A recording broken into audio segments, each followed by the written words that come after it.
Hey guys, I'm so excited to come on and let you know that I have created a free journal template for you. Badasses build boundaries. Boundaries have been essential to me in my healing journey, and I know they can do the same for you. It's when we say no to the things that don't serve us that we're really able to be true to who we authentically are and who we are looking to become. So go into the show notes or go to my website, jessieblois.com, to find the link and download your copy today. Welcome back to Power and Persistence. Today's episode is so fun for me. We have Samantha Tradelius here, and Sam and I have not met before, but we just had a little conversation before I started recording, and turns out grew up in the same town, went to the same high school.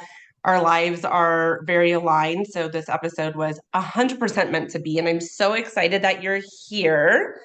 So you, Sam, have so much in your bio. I was just telling you, I don't want to miss any of it because you're so philanthropic and accomplished and amazing. So why don't you take us to start off through some of the highlights? I love it. Thanks for having me. How fun. Yeah. So I am a 25-year insurance professional, which is a frightening number now that I feel like I'm getting so old. Right. Been in the insurance business, owned two different agencies, still active participant in that field. And then I've got two kids, so I'm a mom. So there's that job as well. I then decided I needed something else to do. So I founded a nonprofit in 2016, which we are now 7, called the Sparkle Foundation, which I'm sure we'll get into. I also run a podcast called InspiHER'd, where I interview amazing women such as yourself doing amazing things. And I run a blog which monthly features she brands called the S List. So I am all about women all the time and super pumped to talk about it. I can't wait. I feel like I'm going to have to hold myself back so we can go step by step because there's so much I want to talk about. Why don't we just start from the beginning? Tell me a little bit about your childhood, your upbringing, those teenage, young adult years, and then how you got to where you are right now. I like it. So grew up in Thousand Oaks, just like you. Kind of moved to California when I was about 8, and we landed there, went to school. I have 2 parents that are fantastic.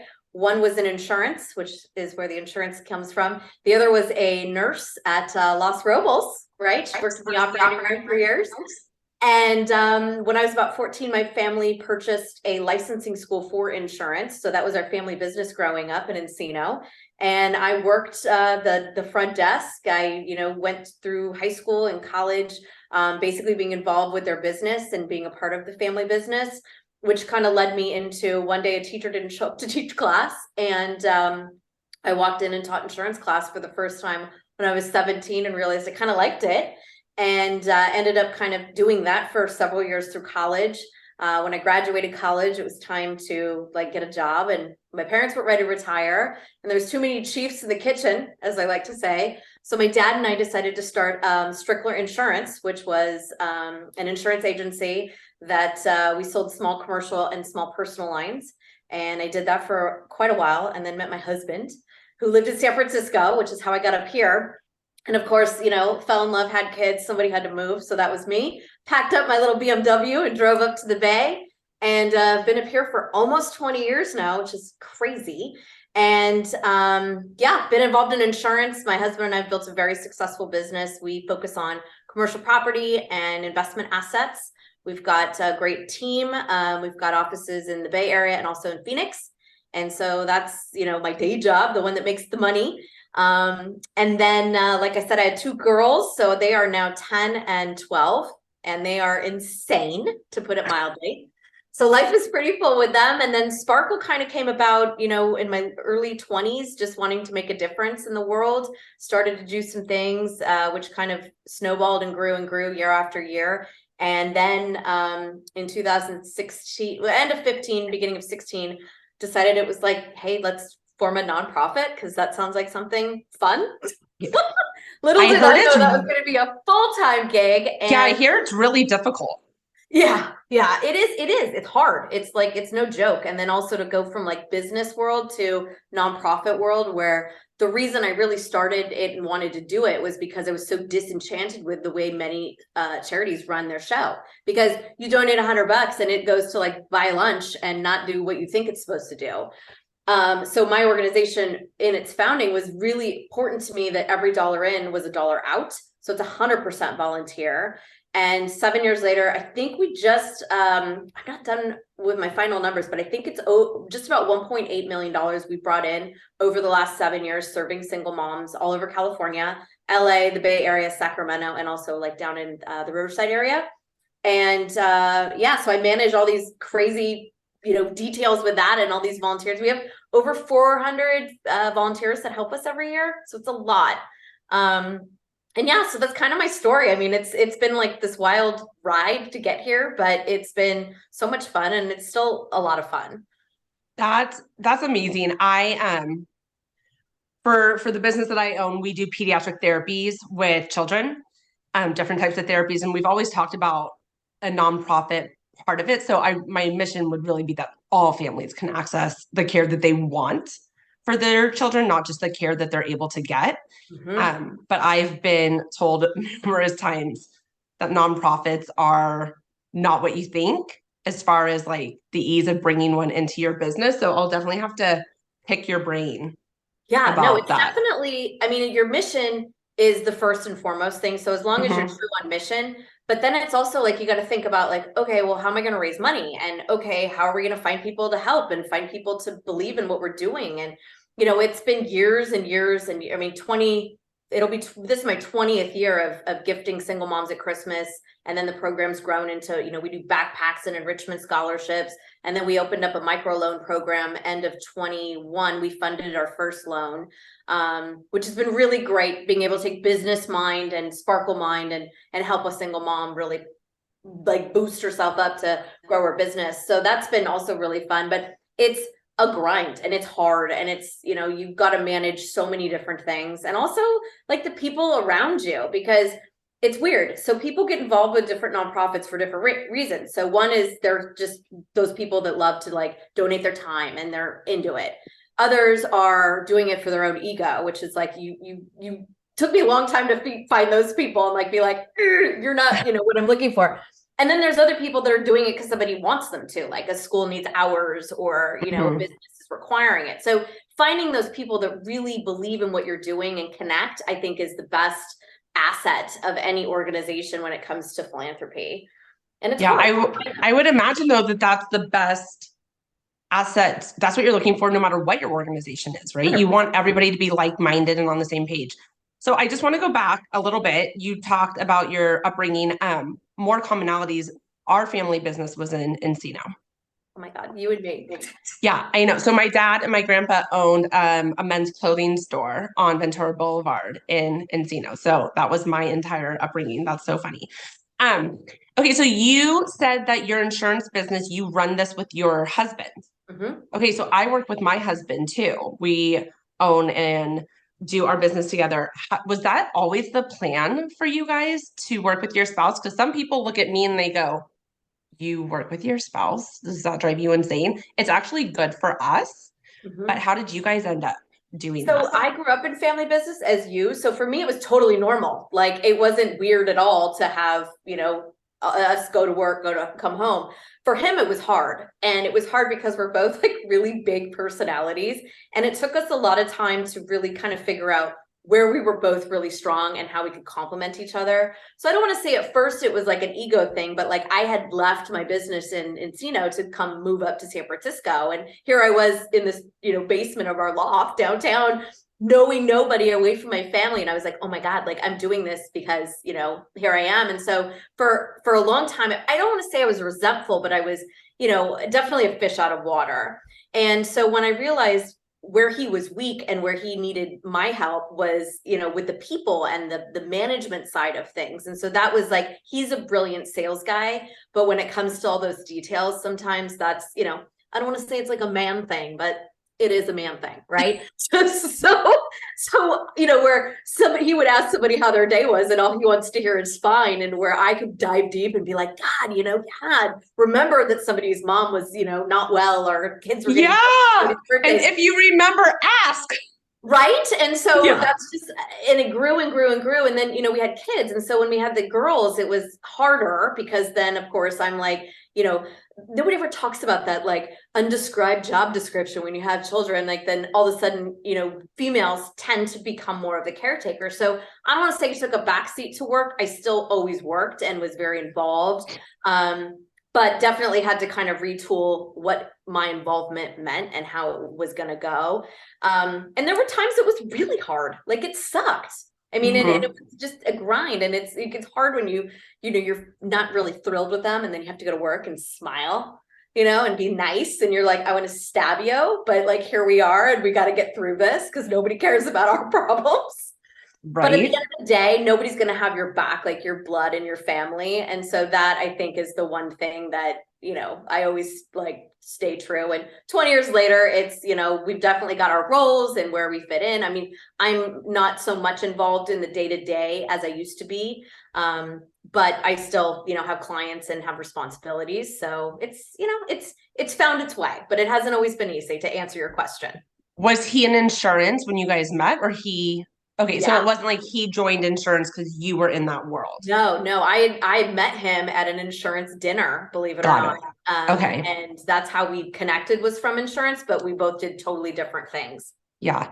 So I think the point that you're making for anyone considering working with their partner is you have to define your roles in the business, right? Like we're not both doing the same thing. When my husband joined my business, he's a CPA by trade. So he definitely took over working with the billing team, more of the HR, and I'm more of the clinical therapeutic side. And we definitely need to stay in our lanes because it's two separate jobs. Oh yeah. It can get crazy. And there's something about your spouse, like, how to push their buttons and they you more than anyone else. And so it's definitely pick a lane, stay in your lane, and, be able to like help each other and realize each other's asset to the organization. Because it's so special. And once you figure it out, it's magic, but it's not like there's a playbook that's like, here's what you're supposed to do. Cause there isn't. There isn't, but you're also so correct in the sense of no one else has your back. So if shit hits the fan, we both are like all in. What do we need to do? I'm not like begging someone to step up or trying to convince somebody that this is really important. We're both all in because this is our family business. And then our kids get to see it too. Do they hear us talk about work more than they would like? Probably. It's something that's one of our bigger challenges, is trying not to bring it home. But you definitely know you're not alone in the process of running the business and making big decisions. It's good to have like somebody that is on the same page and you can bounce with. So like the ideas are like, what do you think about this? Or what about that? And, being in business, as you know, shit will hit the fan because always. It is what it is. And so with that, it's like where things could be really complicated and I maybe react a certain way, he wouldn't, or vice versa. And so I think to be able to have those two different angles is great. Because I'm a total reactive, like cut you off at the knees, you're dead to me. And as I've gotten older, like I've had to really like, okay, you can't do that. You gotta word it a little differently. And I've, he's kind of taught me that, and I him in his, areas of weakness. So yeah. You said you're both really big personalities. So are you similar? My husband, Ben, and I could not be more different. I'm loud. I'm opinionated. I am so fast to react. That's something I've been working on for years. I'm quick to make decisions. I'm like, oh, this would be great for the business. No, let's do it. Let's go. Or this needs to end. Like, end it now. And he's much more soft-spoken, internal, wants to think things through, which is good for us, but it also makes it really hard. My husband is very, like, when he makes decisions, he really processes and like has his way to do it.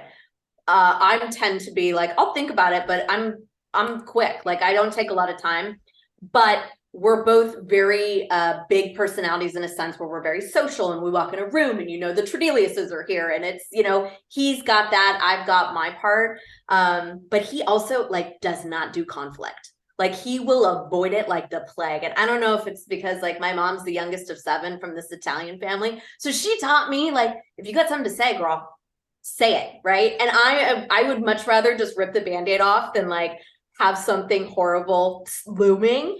And so that part of us is like super different because like he'll put me in there to be the pit bull and I'm fine with it. Like I can do it and move on.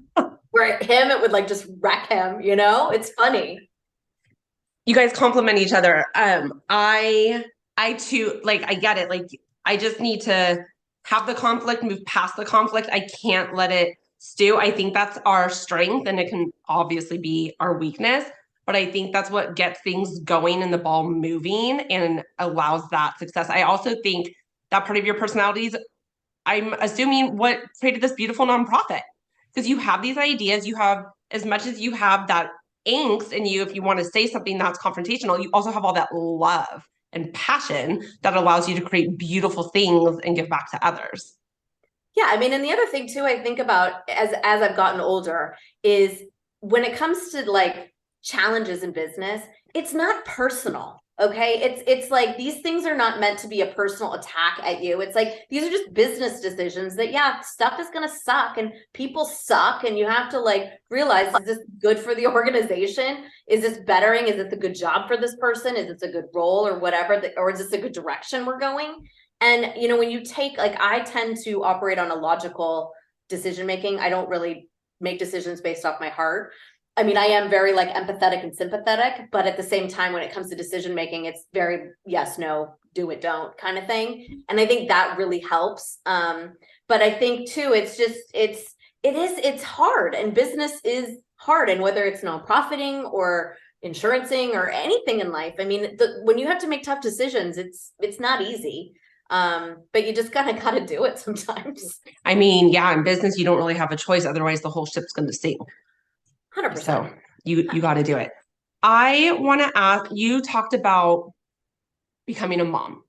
My kids are 10 and 8. Next year or next month, they're going to be 11 and 9. So fast. But you said something which kind of is what got me involved in working and coaching women in business, because what happens as a woman, like you said, is we become moms and we inherit this whole other job. Not to say the dads aren't involved. They're involved. But if a man's going to go run a company, he's going to go run a company. And his wife is going to make sure the groceries are in the house, the doctor's appointments are made. It's just what happens.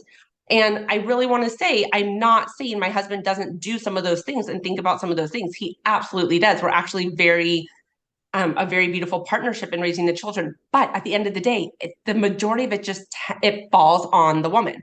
So there's these women with these huge, big careers, running companies, in businesses where they're managing so many people, running 400-person volunteer nonprofits, and they're also a mom.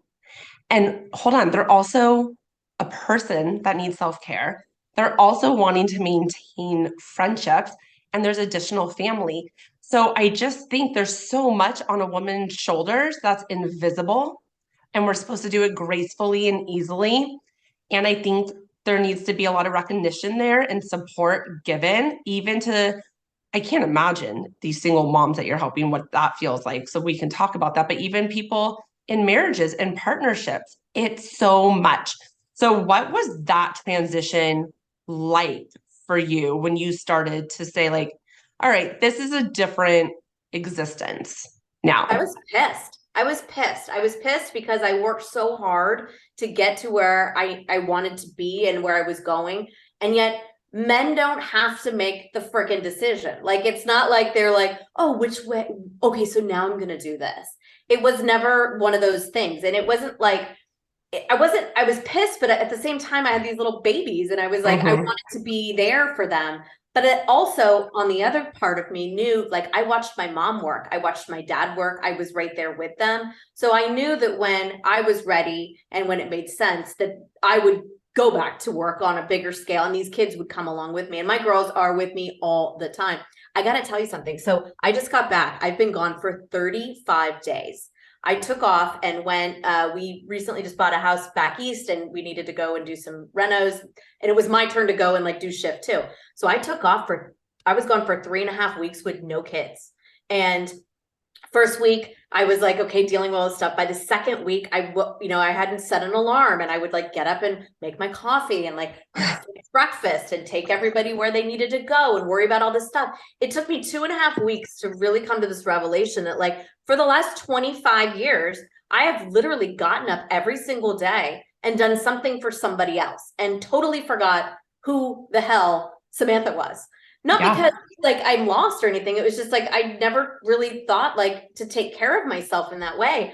And I was so just like, watching my husband back here in California, definitely having, like I had my birds all over there. Like he didn't pick up the kids on time today.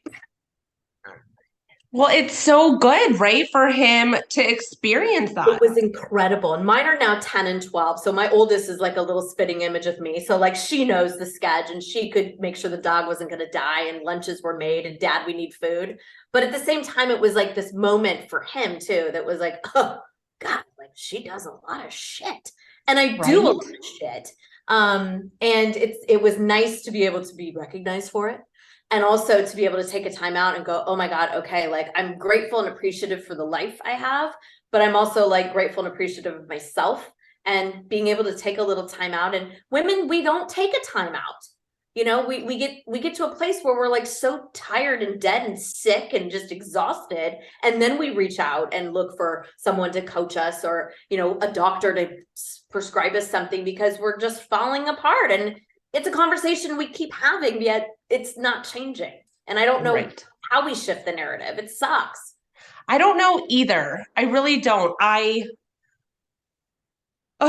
don't know how to shift that. And I know different women have different responsibilities on their shoulders and some don't have that luxury. But I think the part where you said it took you 2.5 weeks 2 weeks to realize that. No, I mean, that is so long, right? But like that makes complete sense to me because we might go away for a weekend, or maybe you have like a quiet day where you don't have to get up and your husband took the kids out of the house early. But like that's like a nice moment. It's not time for you to really immerse yourself in it and reflect on it and feel it and embody it. Yeah. It was a game. It was like a aha, holy moly revelation mode. Like I was sitting on the beach and I was like, holy shit, like this is crazy. And then I was like, oh God, they're going to be here in a week. Well, I'm sure like, did it start off where you like missed them and then a few more days went by and you're like, this is kind of okay. I'm kind of getting in my groove. And then you're like, this is really nice. And now that I have this time, there's so much I want to figure out about me that I don't want to get interrupted anytime soon. Yeah, no, for sure. And I think the technology aspect of being able to like FaceTime the kids and talk to them and, communicate and stuff. So it wasn't like I was just totally checked out, but just to be able to not have to abide to everyone else's expectations of all the things that I'm supposed to be doing. It was pretty awesome. Like you didn't have to go to the bathroom and answer to Mom. Where are you? I didn't have to find the brush or where's my shoes or what's for dinner. None of it mattered. And one night I think I made dinner. Like I sat down at like 10 o'clock and watched like Vanderpump Rules. And I was like, this is my dream life. Oh gosh, Vanderpump Rules. That is a whole episode in itself. I love that. That's where I get like my happiness. It brings us back, right? It brings us back, except they're our age. I know. That's the part that's frightening. You're like, okay, at some point everybody's got to grow up. I mean, it makes you feel like, okay, maybe I'm doing something right. Because indeed, I feel like I'm watching 24-year-olds, but I'm not. No. I'm watching 4-year-olds. So I think you taking this trip is just amazing. I have so many questions about it. Your husband is now experiencing it. And I think when people look at any mom, at some point, like we just make it look easy, right? Because it's just what we do. We go home from work and the next job starts. I mean, it's the doctor's appointment. It's what's for dinner. Is it time to get the teacher a gift? Is there something going on in the classroom? Volunteering in the classroom. I want my kids to see me as a presence in their classroom. It's fitting in all the things, the pets, the animals. So then they can see like, oh, this all doesn't just happen organically. There's a lot of thought and a lot of planning. So when I say to my family, I want the house clean because that makes me feel peaceful, like, please just give me that. That is how I can like mellow the chaos because I have so much in my brain all the time. Mhm. Right. And I think the other thing too is giving yourself grace and realizing that, you know, if you're not like the person that's volunteering because you've just got so many other moving parts, like it's okay. There's somebody else that can really plug in because there are people that, you know, have different needs that they can fulfill in different ways. And I think women doing all the things all the time and trying to be everything to everybody and like forgetting who the hell you are is not okay. And you know, nobody's, as long as everybody can eat and like have a roof over their head and, you know, get to where they need to go, you know, that's, I think, the major mission critical stuff. All the rest of this stuff, because when we were growing up, like this was not the normal. Like Nope. this type of behavior, this is not normal. Like my mom looks at me, she goes, what, because she was watching the girls, she goes, what is the schedule? I was like, dude, this is the bullshit of our life. This is what happens. She's like, when you were growing, there was none of this. Oh yeah, it's crazy. My dad's like, let me know when I can see the kids during the week. I was like, during the week? Never. No. Like they're booked. They're completely booked. It's amazing if there's a free weekend. I did say the other day, a girlfriend reached out and said, do you want to help be on the teacher appreciation committee? Oh, I have such a hard time saying no. I really want to please people. And I said, no. Right. And I'm so proud of myself. I volunteer in the classroom for my daughter. And that's it. Like I'm just spent, right? Like that's all I can do. But saying no is hard. But as I get older, I'm much more comfortable saying no. And I've learned that part of being a full person that wants to show up in this world the way I intend to, I have to set those boundaries. You must. No is a complete sentence. And it's one I don't adhere to often. I'm a yeser. Oh yeah, no problem. I was the PTA president for a while at our school for like during COVID, because I figured if I was ever going to do it, this was like, fine, cool. Yeah, I'll do it. And it was dealing with things like I was just so blown away with a lot of the way that the parents would be so, you know, they would have opinions about things, but yet nobody's showing up to do anything. And I'm like, then this is a great role for you. Like you should do this. Yeah. And you really realize like how people operate in a way that sometimes makes no sense to you. But yeah, I mean, you do what you can and you make it make sense. And if it doesn't, that's okay too. A lot of people don't make sense to me, Samantha. Same girl, same. So in these 2.5 weeks, what did you come to realize? Did you have aha moments about life, you being a mom? Well, I never really stop and like smell the roses. So I have a lot of things I do all the time. And I woke up this year, January 1, and was like, for the first time in my entire life, I didn't have like, I want to do this and I want to do that. And I have all these expectations for myself. And I was having lunch with a girlfriend and she goes, well, this is your fallow year. And I go, what? And she's like, farmers every year don't plot, or they don't plant on certain plots so that the dirt can nurture itself and then it grows bigger, better crops the next year. So every year they take a plot of land and they leave it barren.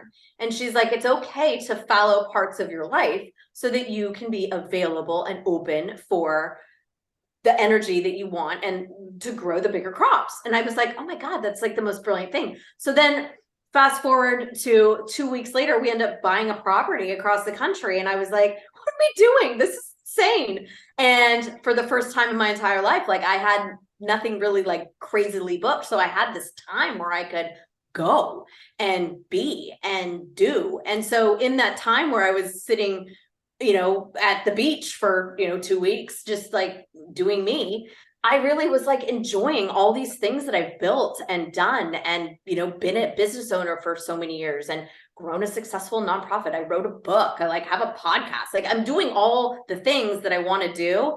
And I'm not really appreciating or enjoying them because I'm so busy doing everything for everybody else. So for me, that time I think was just really cool to like sit down and like put my feet in the sand and be like, yeah, girl, like you're doing it. You're doing it. That's amazing. I love that for you because it's really easy to get caught up when you have so many things that you're juggling and things that you want to be successful. You don't want to just throw them out there and not give them your all. So you're constantly evolving and giving and creating. Do you feel like you're the type of person that you're always thinking, what next, or what can I improve, or what needs to change? Or are you able to sit and really feel your successes? I used to be always what's next, what's next, what's next. And I think it's good to be what's next because you got to keep goals and aspirations. For me now, it's more about my success is measured by lives served with my nonprofit world. So it's not about money raising. It's about, okay, I want to serve, 6,000 lives this year. Last year we did 4,500. That to me is how I measure, my success. And so I kind of tend to focus on those types of needs or goals and not like super stressed out about, oh, well, I got to do this or I got to be this or be this person. And now I'm in a place where, I get to share my story and people like to hear, what we've done or what we're doing. And it's kind of, I never really thought that what I was doing was that special. I was just doing it and like excited about it. But now that I'm sharing it more, it's like, it's so fun to be able to talk about, taking risks and being uncomfortable and starting something that I literally had no idea. I mean, I didn't know anything about the nonprofit world at all. And it's such a interesting world, everybody kind of scratches each other's backs and they kind of play the politics. And here I am, I'm like, I don't give a shit. Like, I'm not getting paid to do this. I'm just solely interested in serving these women and that are this underserved community and surrounding myself with these badass women that we're all aligned. And, we do what we want to do. And it's so cool. It's a perfect segue to go into the nonprofit. You just said making yourself uncomfortable, which I think is the key to growth. You have to be uncomfortable. And I love that lesson for adults, for women, but also for our children as we raise them, that it's okay to feel out of place and uncomfortable. Tell me what even happened inside of you or in your life or from your past that made you so passionate about starting a nonprofit, and then also why this mission, why this nonprofit, what helped it all come about? I get uncomfortable all the time, mainly because I tend to kind of bite off more than I can chew. It's kind of the story of my life. So when I was 23, I, kind of took off on this, like I wanted to do something and wasn't really sure what that meant, but knew there was something out there for me. And, after I'd done my research and kind of find that these nonprofits sucked, I was like, well, screw it, I'll just do something myself. So I hooked up with the post office in Valencia. At the time, they had a Dear Santa program. And the first year I took 2 kids, like they have all the letters the kids would write to Santa. And you can go in this room and they take your fingerprints and your ID, make sure you weren't a psycho.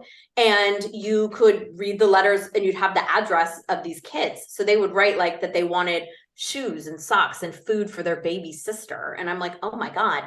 And I always would like gravitate towards these they'd say like, my dad's not around or my dad's in jail or my dad's wherever. And they were all single moms. And so the first year I did 2, then I did 5, then I did 10.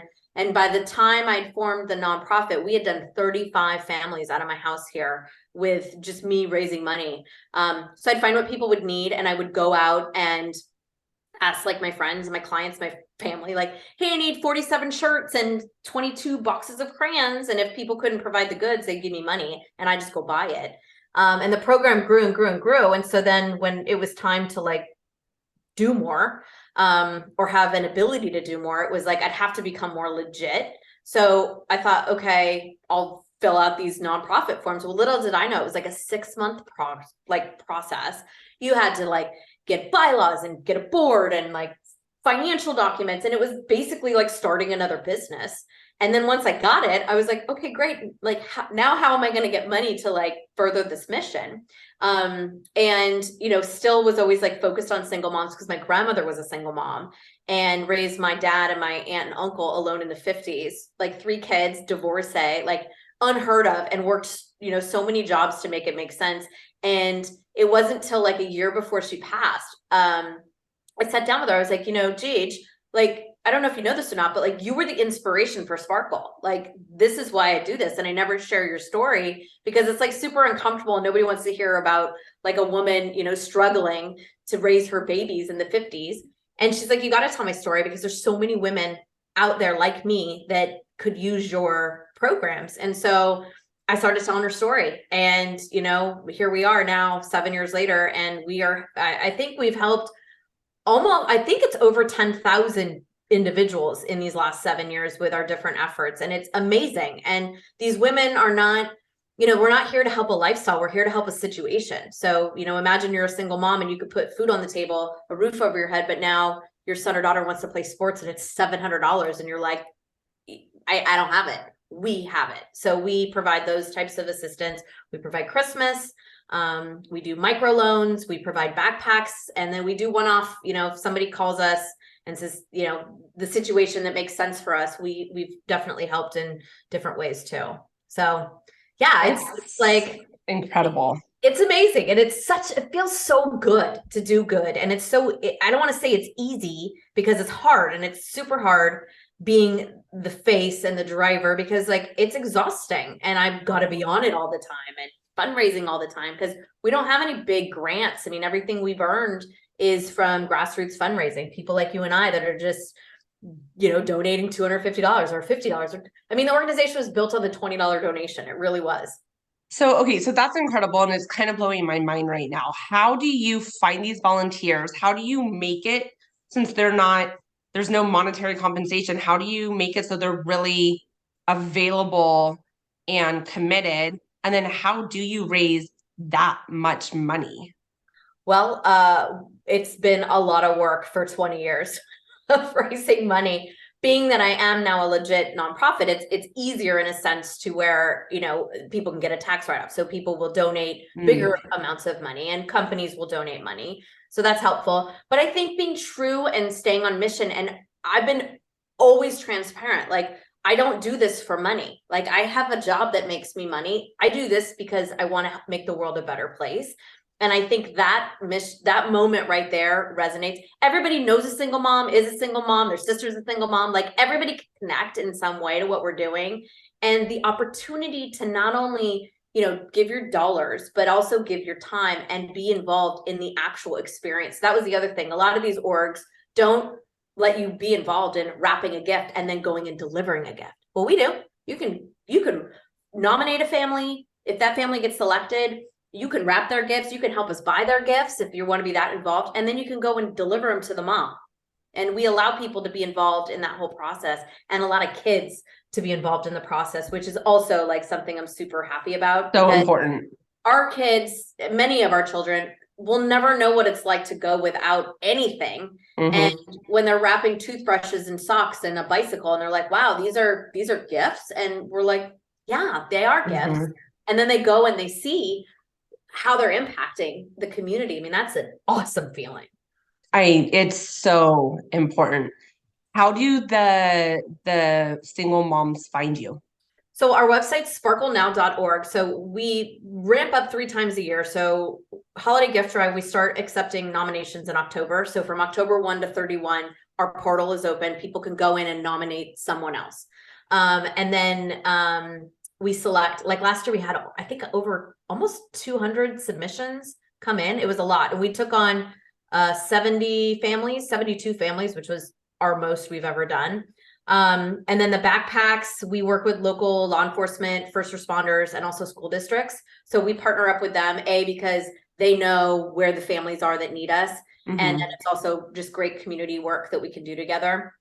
So we'll do 5,000 bags this year, which is pretty awesome. And then the microloan program, I mean, a lot of the stuff we do, you'd asked about raising money. It's like, I'm big on social media. I mean, it's been such a great platform for us because I can sit here and, shoot a video about what we're doing, and the money will roll in because they know, what we're doing on the other side. That's incredible. Are your girls really involved? Super involved. With you? Yeah. Oh yeah. Like several times a year, this house becomes a warehouse. It was just this year we got too big that we couldn't store all the gifts in my home anymore. But I basically turn into Santa's workshop. And then the backpacks come in and I'll have all the backpacks. They stuff them in my driveway. We'll have, 200 or 300 people here doing that. And there'll be school supplies and backpacks here for the better part of the end of July to August. It's just chaos. And my girls know, man, the boxes show up. It's time to sparkle. I love it. And they deliver to the kids as well. Do they get to see the families and be hands-on? Oh yeah, we do a lot of different events just throughout the Bay Area with the different police departments and school districts. So they're always with me, and they're into it. They know that it's part of our DNA. Even my husband, man, he's there too. What a beautiful thing to be teaching them. So incredible. Okay, so you have this Sparkle Foundation, you're doing amazing things and it keeps growing. And then you've decided you're going to do more. And now you have S by Samantha Incorporated. Yes. So what's the mission behind this? So S by Samantha was kind of like, I wrote a book when I turned 40, and that was always something I wanted to do. And what I did is I wrote a book about impactful women in my life that have gotten me to age 40. So anyone from my grandmother to mentors, my mom, just some of my board members, just amazing women, because women every day are doing big time shit and no one's talking about it. So I was like, I'm going to talk about these women. And it was like basically this like love letter to all these gals, and it was so fun. So I started a website when I wrote the book, and it originated as a place to just like focus on, getting the book out. Then I decided during the pandemic to do two other things. One was I started a blog, which is a monthly S list, and it's all she brands. So they're all women owned products. And there's some big brands, but I really try to focus on the ones that aren't like super big. And they're women that are self-starters. They've created a product for whatever reason. So like this month I had like a lipstick and a curling iron and oh my God, I'm like drawing a blank on the other one. But anyways, they're just like fun things that are made for women. So I highlight them. I don't get paid to talk about them. I literally just write this little thing up. I do some social media blasts and I tag them, and it's great. It's fun. And then we started a podcast, my girlfriend and I, because we knew all these great women. And again, their stories are so cool. So it was just like us talking to our like badass friends, which now is like transformed, and we've recorded over 3,000 minutes of time and like 100. Crazy. I think we're on like 140 or something. And we've interviewed women all over the world. It's so fun. And they're just doing cool stuff, like moving the needle in their different areas, whether they're activists or makers, creators, service providers, just really cool. It's just a cool conversation. So yeah, that's S is kind of those three things. That's so cool. Yeah, it's really, really important and beautiful to honor what women are doing, because it is so much, and it's while we're juggling so much at the same time. Well, and I think unless you're rich and famous or have some huge platform, like a lot of times these women, or something tragic happens, like their stories don't get told. And it's like, I've had some incredible like activists and women that are out there like pounding the pavement, or, gals that like packed up their life and like moved or immigrated in the middle of a war of Ukraine and came here and started a business. Like just these amazing, resilient, dynamic individuals that no one would ever hear their stories otherwise. So why not share them? Absolutely. Absolutely. What, for anyone starting out, or anyone's like, well, I have a vision, I have a mission, and I want to get, my name out there, I want to make a difference. What would be your advice for someone starting out? Well, I think it's number one is figure out what you want to do, and like don't be too all over the place, because I think that's the problem when anyone even like starting a business, like you got to pick a lane, right? But then your lane can have many different turns and routes to get to the other side. And I think not being afraid of like putting yourself out there, everyone, I post a lot on social media, and I'll post, about my 30-day journey, and I was gone, and somebody said, well, God, how can you post that? Or I hit my 580th Pilates class, and I was like, fuck yeah, like this is amazing. I'm doing this. I'm so proud of me. And I had a girlfriend, she was like, well, I could never like just do that. I was like, why? Like, are you afraid of someone judging you or talking bad about you? Because they're talking bad about you anyways, whether you're posting rad things or not. And living out loud is okay. but also being like real about it. So like life isn't always peaches and strawberries, but you can, you know, make the lemonade when you get the lemons and make light of it, and people can connect with that. Yeah, because I've been a speech pathologist my whole life, and then I started this business and grew this business, and through it all the hardships of being the woman, wearing all the hats, being the leader I wanted to be, who the hell do I want to be? It led me into, okay, I want to keep this business, but transition into working with and coaching women. Through motherhood, I had really severe postpartum. So I've lived that hardship. I've lived the business, like wearing all the hats. So I'm working with my business coach, and she says the first thing you're going to do is you're going to start a podcast, and you're going to decide what you want it to be about. And obviously, I wanted it to be about something similar. I wanted to share the story of other women. With my intention was more about whoever's listening. I want them to hear the story and be like, oh, thank God I'm not alone, or I can resonate with that, or I feel supported, or I can do this. I wanted them to be able to pull from these stories and feel seen. Mm-hmm. But when she said you're going to start a podcast, my initial reaction was like, okay, yeah, no, I'm not. I'm not on social media. I'm not posting about myself. I'm not putting myself out there. And she said to me exactly what you just said. Are you worried about being judged? Because you're going to be judged no matter what. So who gives a shit? Who cares? And, Yeah. and when you turn, I'm 42, I'll be 43 this year. God, I'm getting old. But I think like something magical happened when I turned 42. I was just like, hiding behind sparkle was always like, I could get on and talk about whatever you want to talk about all day long because I had the shield. But when it became me talking about me or things I was trying to promote or having events that I was like having people pay me to come to, it was like, it was very different and a whole different level. And it is hard and scary. And you're like, well, are people even going to listen to my podcast? Like, does anybody even care what I have to say? Yeah.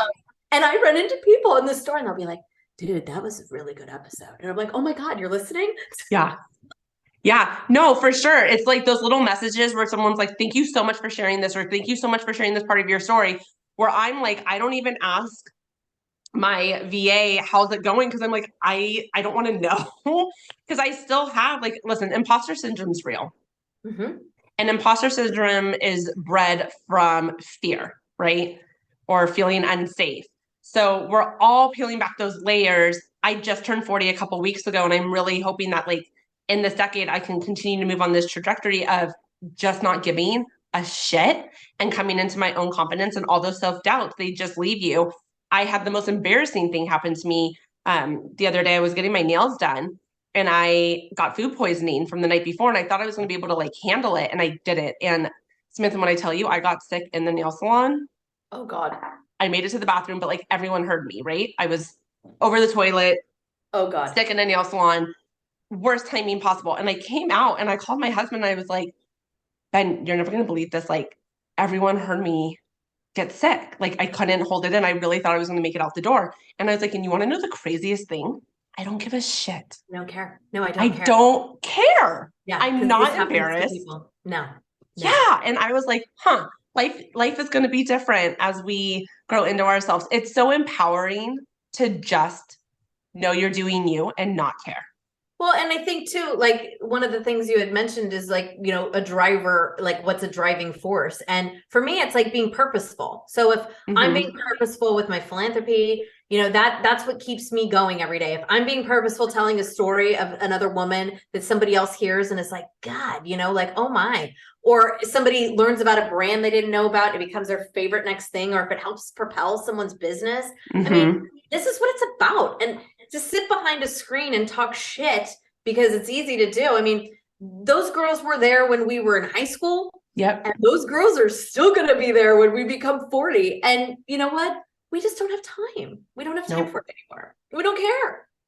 No. And what a beautiful lesson, or I don't know what the word I want to use is, but for your daughters to watch and my children to watch.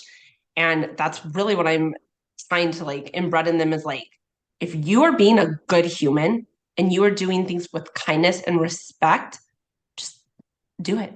Nothing else matters, right? Be you. People will follow you. People will enjoy what you're doing. Yeah. And I can't tell you how many times people will say, I got a message from someone I didn't even know. And they were like, hey, I just want you to know, like, thank you. Like, I follow you and I appreciate what you're saying. Mm-hmm. It was like, for someone I don't even know or doesn't, Mm-hmm. it's just like the most wildest thing. And it was like, okay, like, I will keep going. Because that's the other thing too, is it's easy to just say, like, I'm not going to do the podcast, or I'm not going to write the blog because I'm tired and I don't want to. And, no one's holding like a power over me that says you got to do it. But that one email that you get, you're like, okay, I'm going to keep going because she's out there and she's listening. Yep. It's so true. And the more that we do what is in our hearts and we know that's right and we're helping others, you will find your people. Oh, yeah. You will set those boundaries. Say no to what doesn't feel good and trust that what does will find you when you authentically are showing up as you, and you are no longer showing up to be something that you think other people want you to be. But it think really about is a like change. how long it took you to figure that, how long it took me to figure that out. Oh, I know. It's a daily thing. We're still figuring it out. Let's be clear. Oh, I mean, I will be for the rest of my life. Someone asked me the other day, hey, can you recommend books or seminars or workshops to me on how to become a boss? Like, I think you're a great boss. Can you recommend how to do that? And I said, it is not a book, a seminar, or a workshop. It is self-reflection and self-healing. It is all the internal you work that allows you to show up in other aspects of your life the way that you want to. God, it would be great if there was a book though, that we could just page through and go, oh, that's how you do it. That's how you're supposed to react. Yeah, no, it's a lot of falling down, dusting those knees off, like being just battered, right? Just like having the literal like mental shit kicked out of you. And you're like, okay, I'm going to wake up and I'm going to keep going. And it's, I think those feet forward every single day that every day it's a choice. It's a choice. Listen, I'm sure there's a million books that tell you how to be a good leader and how to be a good boss and what to do. But if you are not okay on the inside, you are not going to genuinely show up able to do that. It'll be an act. You have to be good and at peace with who you are internally in order to show up in the world the way that you want to. I'm reading a book right now about growing up, adults growing up and having emotionally immature parents. I just want to learn all the things. And it said something that was really fascinating. It said, self-doubt or defensiveness, those are like scars in the body. No one's born with that, right? So we grow and we develop these over time. And if we are not able to self-reflect and find a way to heal, those scars will stay. Yeah. So, but self-reflection's hard. But you got to do it. You got to do that work. And then you can be the boss you want to be, the mother you want to be, start the nonprofit and show up to really be there and help others because you are taking care of you, right? 100%. 100%. And it's a work in progress. And there isn't a silver bullet, so to speak, of like, you're not going to fire on all cylinders in all parts of your life all the time. And going back to what we originally chatted about with women having to take a back seat to a lot of careers or a lot of choices when they decide to have families, there is time when you round the corner and then you get to where they're a little older and you're not so involved with the caretaking that you really can define and figure out who you are. I mean, we're in our 40s. It's amazing, right? We're not dead. We're not on the other side yet. Yeah, no, I'm so excited for the 40s. Listen, 30s was a lot of learning, healing, growth, and that shit's important, but it's painful. So I'm really excited for more of the living in it and doing it in the 40s. So much to come. And I know I'm going to follow you. I'm so interested in this nonprofit and your story and just all the things you're doing. Samantha, it was so fun to talk to you. So inspiring. And I'm sure people took so much from your story. So thank you so much for coming on to the podcast and talking with me. You're awesome. Thanks for having me. Yes, absolutely. It was great. All of your stuff will be in the show notes if people want to check out your websites and your nonprofit and learn more about what you're doing. So thanks so much.